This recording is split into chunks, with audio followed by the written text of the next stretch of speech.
The moving truck pulled away from the curb, leaving behind a small pile of cardboard boxes on the front lawn. Tony wiped the sweat from his forehead and looked at his new home. After 3 tours overseas, he never thought he'd own a house in a neighborhood like this one. The white picket fences, perfectly trimmed lawns, and quiet streets felt like something out of a movie. His wife Lisa came out carrying their 5-year-old daughter Mia on her hip. "What do you think, baby?" she asked, gesturing toward the 2-story house with blue shutters. "It's perfect," Tony said, and he meant it. The house wasn't huge, but it was theirs. He'd used his veteran benefits to make the down payment, and for the first time in years he felt like he could breathe easy. The neighborhood of Pine Valley Estates was exactly what they'd been looking for. Safe streets where kids could ride bikes, good schools, neighbors who waved when you walked by. Tony had spent enough time in dangerous places to appreciate boring suburban life. "Daddy, can we get a swing set for the backyard?" Mia asked, pointing to the wooden playset in the neighbor's yard. "We'll see, Princess," Tony said, ruffling her curly hair. "Let's get unpacked first." They spent the morning moving boxes and trying to figure out where everything should go. Tony's old army gear ended up in the garage except for his favorite camouflage jacket. It was faded and had a small tear on the sleeve, but it was comfortable. He'd worn it through basic training, deployed with it overseas, and somehow it always made it back home with him. "You're not throwing that old thing away, are you?" Lisa asked when she saw him hanging it in the bedroom closet. "Not a chance," Tony said. "This jacket has been through everything with me." Lisa rolled her eyes but smiled. She knew better than to argue about the jacket. It was one of the few things from his military days that Tony kept close. By afternoon, they decided to take a break from unpacking. Tony threw on his camo jacket and grabbed a rake from the garage. The previous owners had left the yard in decent shape, but there were leaves scattered across the lawn and the flower beds needed some attention. As he worked in the front yard, neighbors started to notice the new family. Mrs. Chen from next door came over with a plate of cookies and introduced herself. She was a retired teacher with kind eyes and seemed genuinely happy to have new neighbors. "My husband served in Vietnam," she said quietly when she noticed Tony's jacket. "Thank you for your service." Tony nodded, feeling a bit awkward. He never knew how to respond to that phrase, but he appreciated the sentiment. A few other neighbors stopped by throughout the day. The Johnsons from across the street had 2 kids around Mia's age. Mr. Rodriguez, who lived 3 houses down, was a police officer who worked night shifts. Everyone seemed friendly enough, but Tony noticed one woman who kept driving by slowly in a white BMW. She'd slow down when she passed his house, stare for a moment, then continue down the street. The 4th time she did it, Lisa noticed too. "That's odd," Lisa said, watching the car disappear around the corner. "Maybe she's just curious about the new neighbors," Tony said, though something about it felt off. The woman in the BMW was Patricia Henderson, and she was indeed curious, but not in a good way. Patricia had been living in Pine Valley Estates for 8 years, and she took the neighborhood's appearance very seriously. As a member of the Homeowners Association Board, she considered herself the unofficial guardian of community standards. From her car, Patricia watched the new resident working in his yard. The camouflage clothing bothered her immediately. This was a family neighborhood, she thought. Children lived here. What kind of message did military clothing send? Patricia had very specific ideas about how neighbors should dress and behave. Professional attire for outdoor work. Neutral colors. Nothing that might seem aggressive or intimidating. In her mind, camouflage fell into that category. She drove home and immediately pulled out her HOA handbook. Patricia knew every rule and regulation by heart, but she wanted to see if there was anything specific about clothing. The handbook mentioned maintaining community standards and avoiding disturbances to neighborhood peace, but nothing specifically about what residents could wear in their own yards. That evening, Patricia called her friend Beverly, who also served on the HOA board. "We have new neighbors," Patricia said, "and I'm already seeing some concerning behavior." "What kind of concerning behavior?" Beverly asked. "Military clothing, camouflage, right out in the open where children can see it." Beverly was quiet for a moment. "Is he doing anything wrong? I mean, is he being loud or causing problems?" "It's not about what he's doing," Patricia said. "It's about the image. We work hard to maintain a certain atmosphere in this neighborhood. Professional families. Clean, appropriate appearance. This kind of display could affect property values." Beverly wasn't entirely convinced. But she'd learned not to argue with Patricia once she got an idea in her head. Meanwhile, Tony was having the best evening he'd had in months. After finishing the yard work, he'd grilled burgers on their small patio while Lisa unpacked kitchen boxes. Mia had found the neighbor's cat and spent an hour trying to coax it over the fence. "This feels right," Tony told Lisa as they sat on their front steps watching the sunset. "I think we made a good choice." "The neighbors seem nice," Lisa agreed. "Well, most of them anyway." They'd both noticed the woman in the BMW making multiple trips past their house, but they tried not to let it bother them. Every neighborhood had at least one overly curious resident. Tony looked down at his camo jacket. He'd worn it all day while working outside, and it felt natural, comfortable. It reminded him of better times in the service, when he had clear missions and trusted teammates. The jacket was practical too. It was thick enough for cool weather, but breathable enough for physical work. "I should probably get some regular work clothes for yard stuff," Tony said, more to himself than to Lisa. "Why?" Lisa asked. "That jacket's perfect for outdoor work.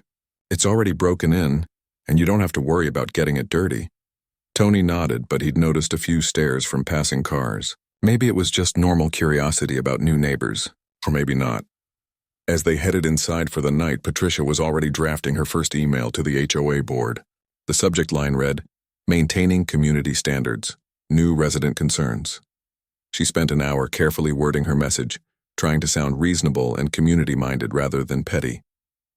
She mentioned property values, family-friendly atmosphere, and the importance of maintaining the neighborhood's professional image. Patricia had no idea that Tony was a decorated veteran who'd served his country with honor. She didn't know about the 3 tours overseas, the dangerous missions, or the men he'd helped bring home safely. All she saw was camouflage clothing, and in her mind that was enough to justify her concerns. Tony slept well that first night in his new home. He dreamed about building that swing set for Mia, and maybe adding a small vegetable garden in the backyard. He had plans for this house, this neighborhood, this new chapter of their lives. He had no idea that Patricia Henderson was already planning to make those dreams much more complicated. Tony woke up early Monday morning, a habit he'd never quite shaken from his army days. Lisa was still sleeping, and Mia wouldn't be up for another hour. He made coffee and stepped onto the front porch to enjoy the quiet morning air. The neighborhood was peaceful. A few joggers passed by, and he could hear someone starting their car a few streets over. This was exactly the kind of life he'd dreamed about during those long nights overseas. He decided to tackle the flower beds before it got too hot. The previous owners had planted some nice shrubs, but weeds had taken over during the house sale process. Tony threw on his camo jacket and grabbed his gardening tools.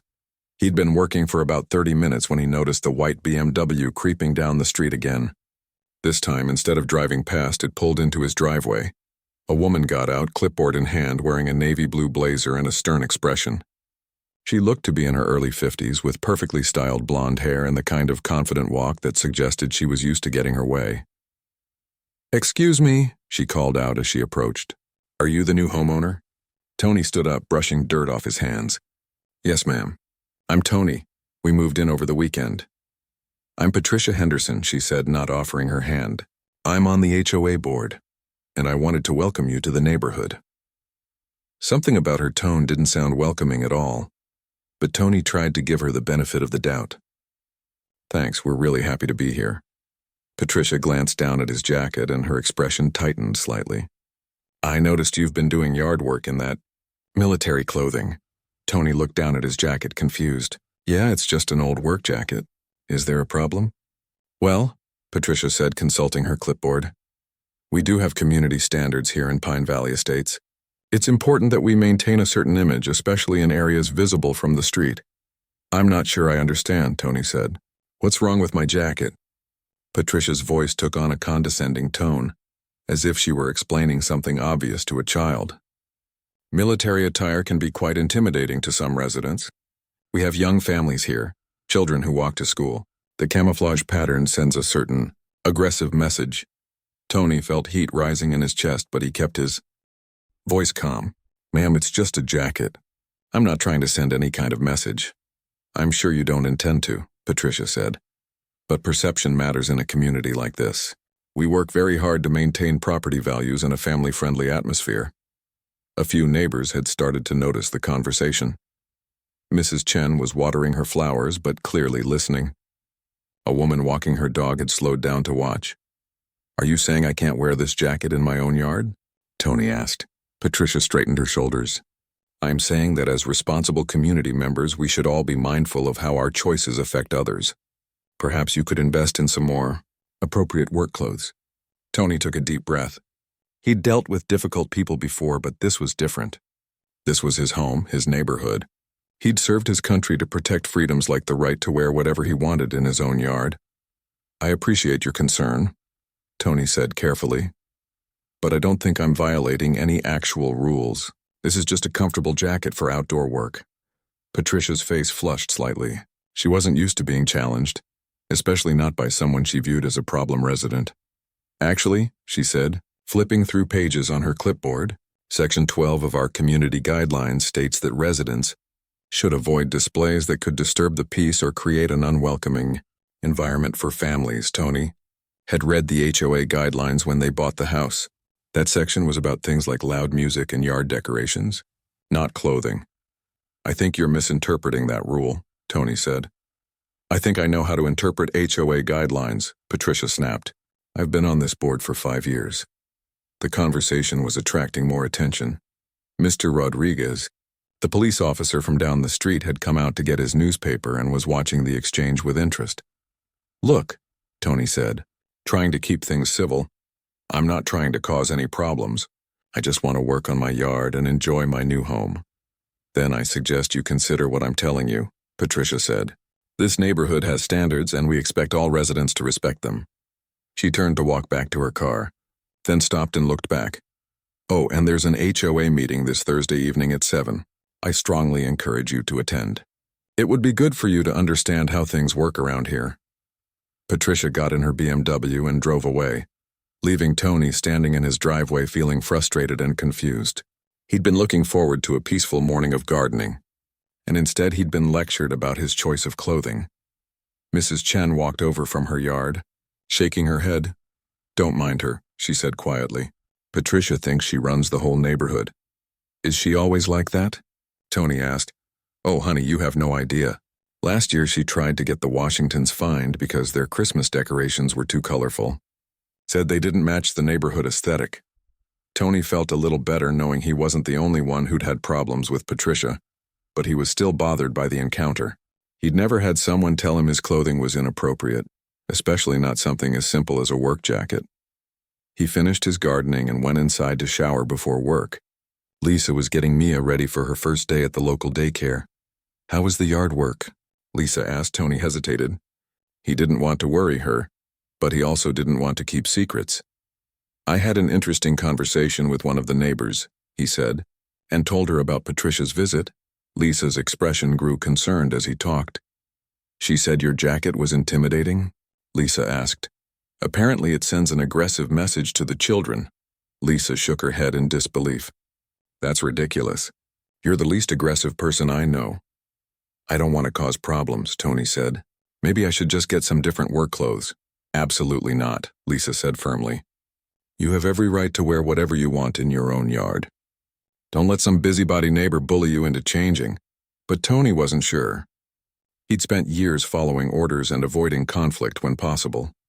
Part of him just wanted to keep the peace and fit in with the neighborhood.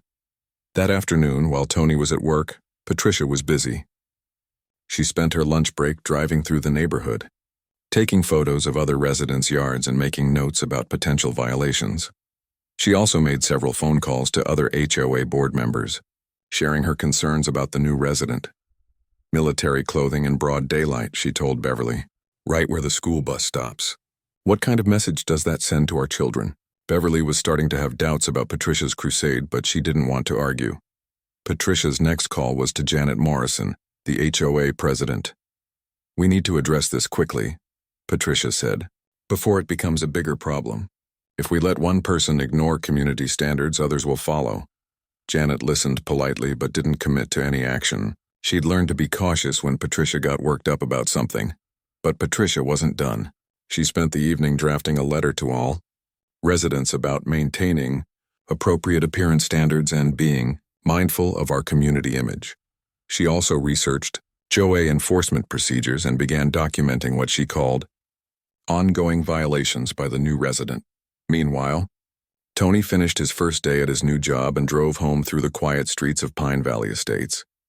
He was looking forward to playing with Mia in the backyard and maybe grilling dinner on the patio. As he pulled into his driveway, he noticed Patricia's white BMW parked across the street. She appeared to be taking photos of his house. When she saw him looking, Patricia quickly started her car and drove away. Tony sat in his driveway for a moment, feeling unsettled. He'd thought moving to the suburbs would mean leaving conflicts behind. He'd never imagined that wearing a simple jacket could turn a neighbor into an enemy. But Patricia Henderson was just getting started. She had plans for Tony, and she intended to make his life in Pine Valley Estates as uncomfortable as possible until he learned to follow her rules. Tuesday morning started with an unpleasant surprise. Tony walked out to get the newspaper and found a yellow envelope tucked under his windshield wiper. Inside was an official-looking letter on HOA letterhead. Notice of Community Standards Violation. The header read.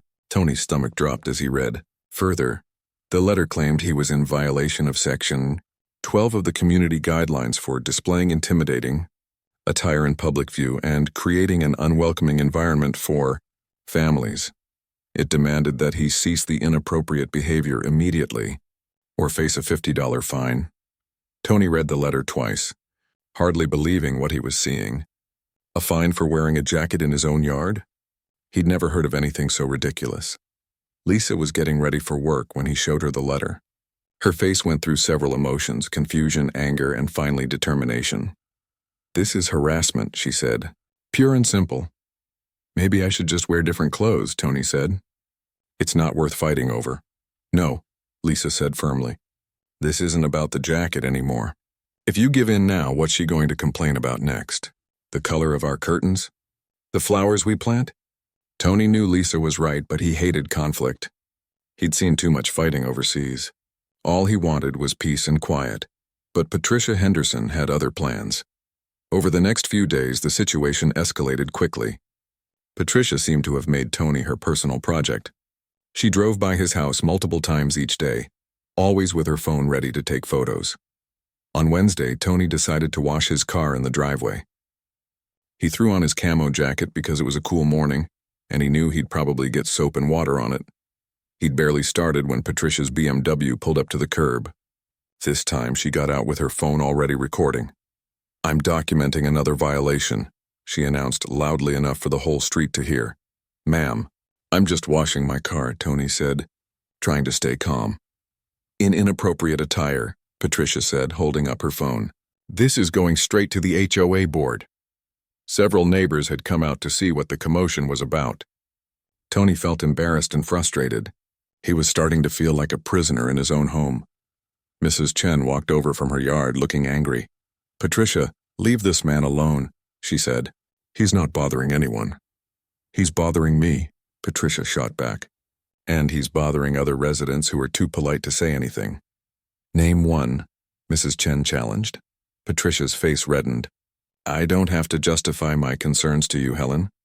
Mr. Rodriguez appeared from his house, still in his police uniform from his night shift. "Is there a problem here?" he asked, looking between Patricia and Tony. "Yes," Patricia said quickly. "This resident continues to violate community standards despite receiving official notice." Rodriguez looked at Tony, who was standing there holding a car sponge and looking confused. "What exactly is he doing wrong?" Rodriguez asked. "Military clothing," Patricia said, as if that explained everything. "Intimidating displays. This is a family neighborhood." Rodriguez studied Tony's faded camo jacket and raised an eyebrow.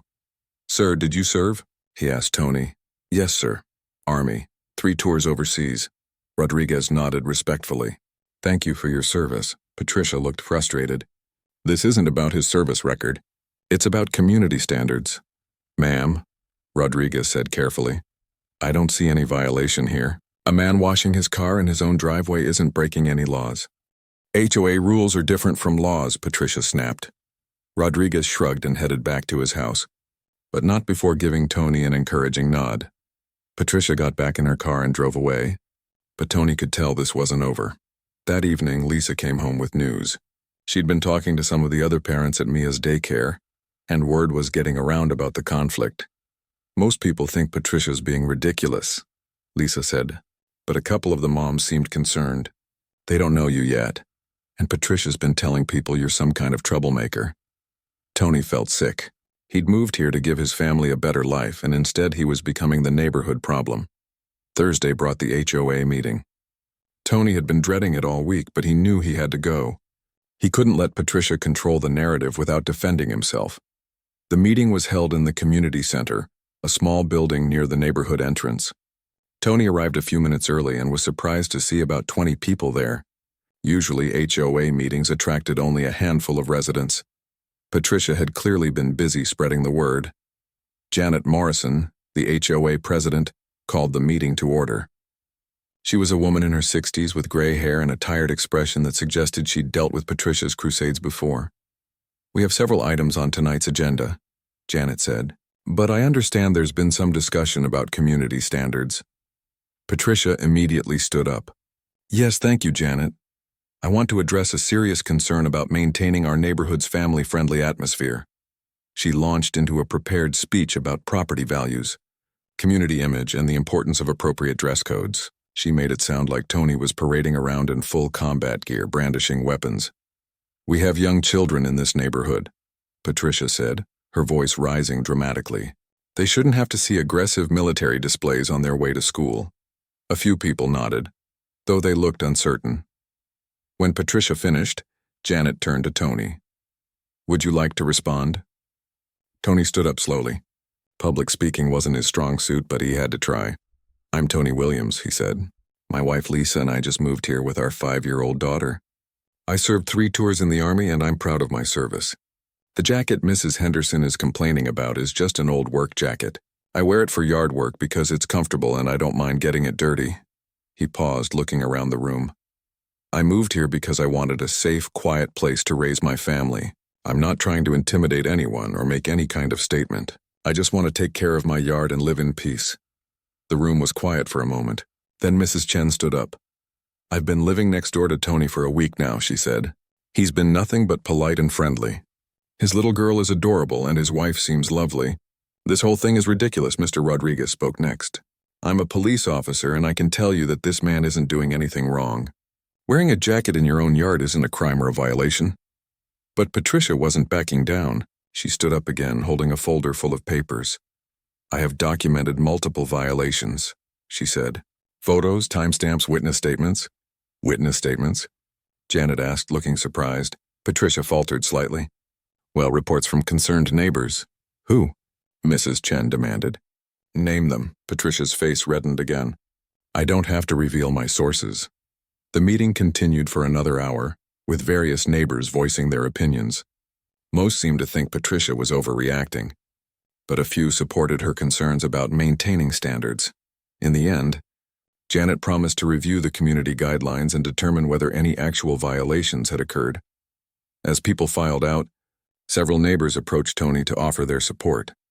But he also noticed a few giving him suspicious looks. Patricia cornered him near the door. "This isn't over," she said quietly. "I won't let you ruin this neighborhood." Tony drove home feeling exhausted and frustrated. He'd never imagined that moving to the suburbs could be so complicated. Lisa was waiting up for him, wanting to hear about the meeting.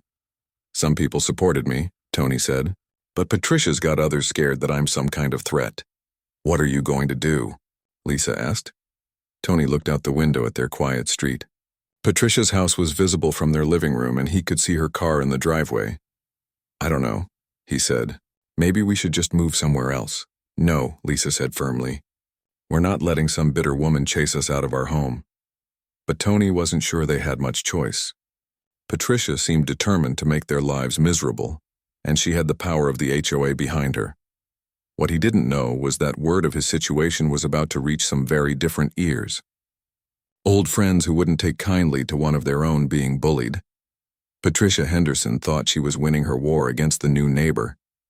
She had no idea that reinforcements were already on the way.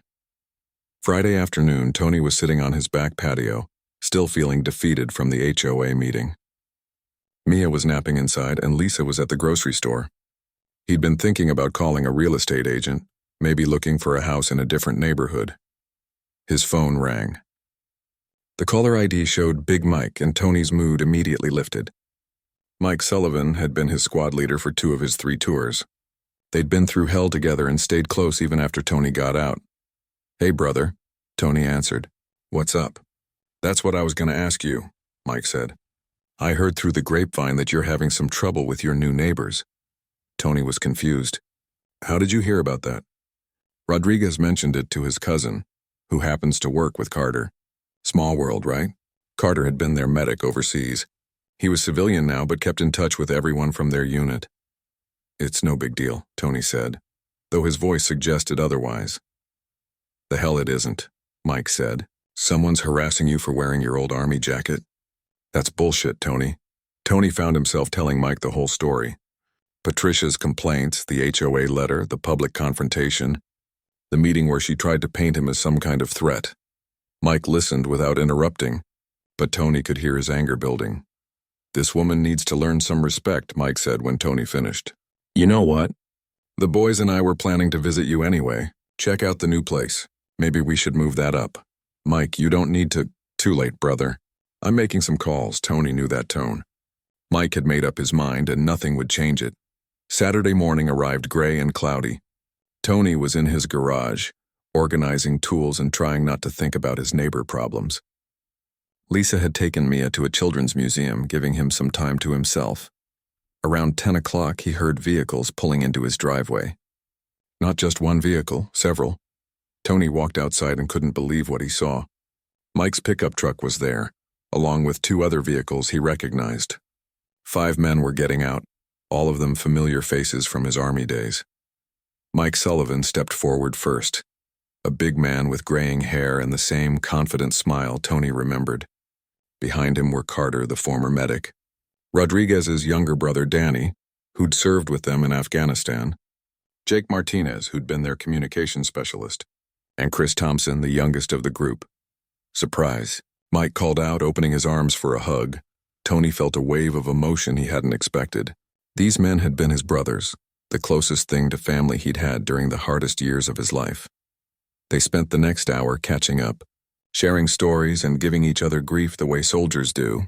Mike was still active duty, stationed about 3 hours away. Carter was working as an EMT. Danny had just finished his police academy training. Jake was in construction and Chris was studying engineering on the GI Bill. "So where's this famous jacket?" Mike asked eventually. Tony laughed and went inside to get it. When he came back out wearing the faded camo jacket, the guy started teasing him about how worn out it looked. "Man, that thing's been through the wars," Carter said. "Literally." "Still looks better than your dress uniform ever did," Jake shot back. They were laughing and joking when Patricia's white BMW came around the corner. She slowed down as she approached Tony's house, and her expression changed from curiosity to alarm when she saw the group of men. Mike noticed her staring. "Friend of yours?" he asked Tony. "That's her," Tony said quietly. "Patricia Henderson." Patricia had pulled over to the curb and was clearly taking photos with her phone. Mike's expression hardened. "The one who's been giving you grief?" Before Tony could answer, Mike was walking toward Patricia's car. The other guys followed, not aggressively, but with the kind of presence that comes from years of military training. Patricia's eyes went wide as 5 men approached her vehicle. Mike tapped gently on her window. She rolled it down an inch, looking nervous. "Ma'am," Mike said politely, "I'm Sergeant First Class Sullivan.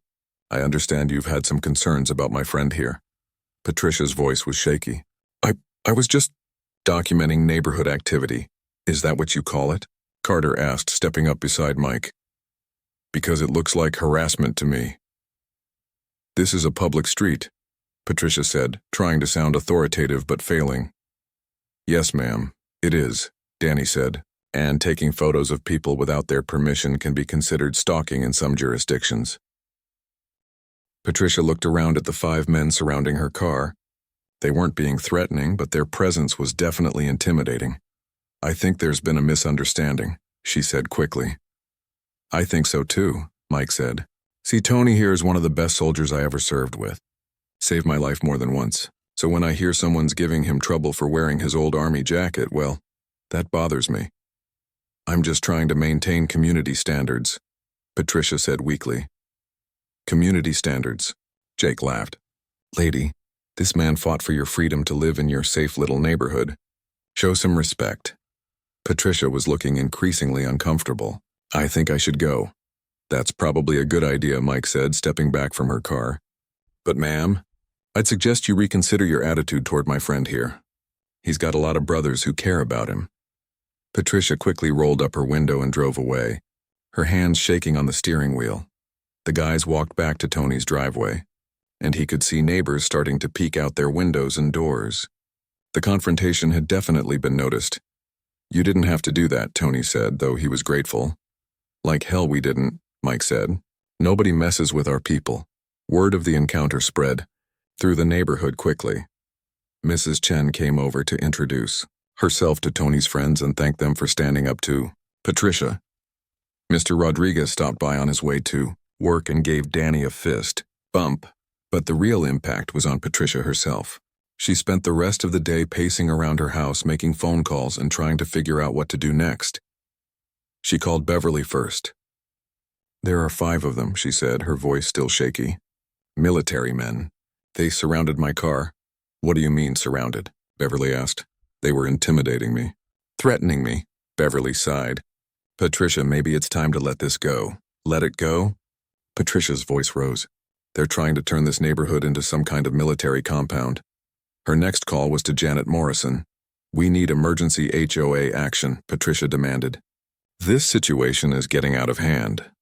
Janet listened to Patricia's dramatic retelling of the morning's events, but she was getting tired of the whole situation.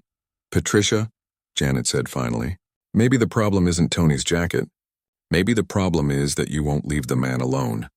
Patricia hung up, feeling betrayed by her own board members. Meanwhile, Tony and his friends spent the afternoon grilling burgers and sharing stories. Lisa and Mia came home to find the backyard full of laughter and the smell of barbecue. Mia was shy at first, but the guys quickly won her over with silly jokes and piggyback rides. Lisa enjoyed meeting the men who'd kept her husband safe overseas. Thank you, she told Mike quietly while Tony was showing Chris something in the garage, not just for today, but for taking care of him over there. Tony took care of all of us, Mike said. We're family. That's what family does. As evening approached, neighbors started stopping by. The Johnsons brought their kids over to play with Mia. Several other families introduced themselves and welcomed Tony's friends. What had started as Patricia's attempt to isolate, Tony was having the opposite effect. The neighborhood was coming together and Tony was finally starting to feel like he belonged. Patricia watched from her window as the impromptu block party grew. She could see people laughing, children playing, and Tony at the center of it all, wearing his camouflage jacket. For the first time since this whole conflict started, Patricia began to wonder if she might have made a mistake, but she wasn't ready to admit defeat. Not yet. Sunday morning, Tony's friends prepared to leave. They'd stayed the weekend and their presence had completely changed the dynamic in the neighborhood. You sure you're going to be okay? Mike asked as they loaded up their vehicles. I think so, Tony said. Thanks to you guys. Don't thank us yet, Mike said with a grin. We left something for you. He handed Tony a business card. That's my direct number. And Carter's and all the guys. If that woman gives you any more trouble, you call us. We'll be back. Tony pocketed the card, knowing he probably wouldn't need it. Patricia had been notably absent all weekend, and several neighbors had made it clear they supported him. But Patricia Henderson wasn't finished. She was already planning her next move, and this time she intended to win. Monday morning brought an unexpected visitor to Patricia's door. Janet Morrison, the HOA president, stood on her front porch with a serious expression and a thick folder under her arm. We need to talk, Janet said when Patricia answered the door. They sat in Patricia's pristine living room, surrounded by beige furniture and neutral decorations that looked like they'd come straight from a catalog. I've been doing some research, Janet said, opening her folder, about HOA rules, legal precedents, and liability issues. Patricia leaned forward eagerly. What did you find? I found that we could be in serious trouble, Janet said bluntly. What you're doing could be considered harassment. Worse, it could be seen as discrimination against a veteran. Patricia's face flushed. Discrimination? I'm not discriminating against anyone. Really? Janet pulled out a sheet of paper. You filed 17 complaints against Tony Williams in 2 weeks, 17 for wearing a jacket. It's about community standards. It's about you having a problem with military clothing, Janet interrupted. And that could put the entire HOA at legal risk. Janet spread out several documents on Patricia's coffee table. Articles about veterans' rights, HOA lawsuits, fair housing violations. There are laws protecting veterans from this kind of treatment, Janet continued. If Tony decides to sue, we could all be in big trouble. The HOA, the board members, you personally. Patricia stared at the papers, feeling her confidence start to crumble. I was just trying to maintain property values, she said weakly. By harassing a decorated veteran? Janet shook her head. Patricia, I've been getting calls. Other residents are complaining about your behavior, not his. It was true. Over the weekend, Janet had received a dozen phone calls from neighbors. Not complaints about Tony, but complaints about Patricia's treatment of him. Mrs. Chen had been particularly vocal. That poor man can't even work in his own yard without that woman photographing him like he's a criminal. Mr. Rodriguez had called too. Patricia's way out of line. The guy's a veteran, for crying out loud. Even some of Patricia's former allies were backing away. Beverly had suggested maybe it was time to drop the whole thing. What are you saying? Patricia asked Janet. I'm saying this ends now. No more complaints. No more photographs. No more harassment. But the community standards don't prohibit wearing a jacket, Janet said firmly. I've read every rule and regulation. There's nothing that gives us the right to dictate what residents wear in their own yards. Janet stood up, gathering her papers. The board is meeting tonight. Emergency session. We're going to officially close this matter and issue an apology to Mr. Williams. After Janet left, Patricia sat alone in her living room, staring at her phone. She had one more card to play and she was desperate enough to use it. She called the police. I'd like to report suspicious activity, she told the dispatcher.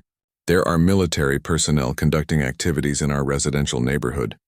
It was a lie, of course. Tony's friends had left the day before, but Patricia was hoping to create enough trouble to force Tony out of the neighborhood. The dispatcher took her information and promised to send an officer to investigate. 20 minutes later, a police car pulled up to Tony's house. Officer Sarah Mitchell got out, a young woman who looked like she'd rather be anywhere else. Tony was in his garage when he heard the car. He walked out to find the officer approaching his front door. Are you Tony Williams? She asked. Yes, ma'am. Is there a problem? I received a report about suspicious military activity at this address. Tony looked confused. Military activity? I'm not sure what you mean. Officer Mitchell consulted her notes. The caller reported multiple military personnel conducting operations in the neighborhood. Understanding dawned on Tony's face. My friends were here this weekend. They're all veterans. We had a barbecue. Are they here now? No, they left yesterday morning. Officer Mitchell looked around the quiet residential street, clearly finding no evidence of any military operations. Sir, do you mind if I ask about your service? Army, 3 tours overseas. She nodded respectfully. Thank you for your service. I'm sorry to bother you with this. As she turned to leave, Patricia's BMW came around the corner. She parked across the street and got out, walking purposefully toward the officer. Officer, did you investigate the situation? Patricia called out. Officer Mitchell turned, her expression cool. Ma'am, are you the person who called this in? Yes, I'm Patricia Henderson. I'm concerned about military activities in our family neighborhood. What military activities? The officer asked. Patricia gestured vaguely. Men in military clothing, vehicles, intimidating behavior. Officer Mitchell looked at Tony, then back at Patricia. Ma'am, this gentleman had some friends over for a barbecue. That's not illegal. But they were intimidating residents, ma'am. Officer Mitchell interrupted. Filing false police reports is a crime. What you've described doesn't constitute suspicious activity or intimidating behavior. Patricia's face went white. False report? I didn't file a false report. You reported military operations in a residential area. What I found was a veteran who had friends over for dinner. That's a significant difference. The officer got back in her car and drove away, leaving Patricia standing in the street feeling humiliated and exposed. Word of the police call spread quickly through the neighborhood. Mrs. Chen was the first to knock on Tony's door. "I heard what happened," she said. "That woman has gone too far." Over the next few hours, more neighbors stopped by. People who had been neutral in the conflict were now firmly on Tony's side. Even some who had initially supported Patricia were expressing disgust at her behavior. That evening, the emergency HOA meeting convened. The community center was packed. Word had gotten out, and residents wanted to see how the board would handle the situation. Janet called the meeting to order and immediately addressed the elephant in the room. "We're here tonight to discuss the ongoing situation between board member Patricia Henderson and resident Tony Williams," she said. Patricia tried to speak, but Janet held up her hand. "Board has conducted a thorough review of the complaints filed against Mr. Williams. We have determined that no violations of community guidelines have occurred." A murmur went through the crowd. Patricia looked stunned. "Furthermore," Janet continued, "we have determined that the pattern of complaints represents harassment of a resident, which is itself a violation of our community standards." Mrs. Chen started clapping, and several other neighbors joined in. Janet waited for quiet. "Therefore, the board is issuing an official apology to Tony Williams and his family for the treatment they have received." She turned to Tony, who was sitting in the front row with Lisa. "Mr. Williams, on behalf of the Pine Valley Estates Homeowners Association, I apologize for the harassment you and your family have endured. You are welcome residents of this community, and we're grateful for your service to our country." The applause was louder this time, with most of the room joining in. Patricia stood up, her face red with anger and embarrassment. "This is ridiculous," she said. "I was trying to protect this neighborhood." "From what?" called out Mr. Rodriguez. "From a veteran who wants to work in his yard? From someone who served our country?" added Mrs. Chen. Patricia looked around the room and saw nothing but hostile faces. People she'd considered allies were shaking their heads at her. "I resign from the board," she announced dramatically. "We accept your resignation," Janet said immediately. Patricia stormed out of the meeting, but the business wasn't finished. Janet addressed the crowd again. "Moving forward, this board will not tolerate harassment of any resident based on their appearance, their service record, or any other personal characteristic." She looked directly at Tony. "Mr. Williams, you have every right to wear whatever you choose in your own yard. If anyone has a problem with that, they can take it up with me personally." After the meeting, dozens of neighbors approached Tony and Lisa to offer their support and apologize for Patricia's behavior. Several veteran neighbors introduced themselves, sharing their own service stories.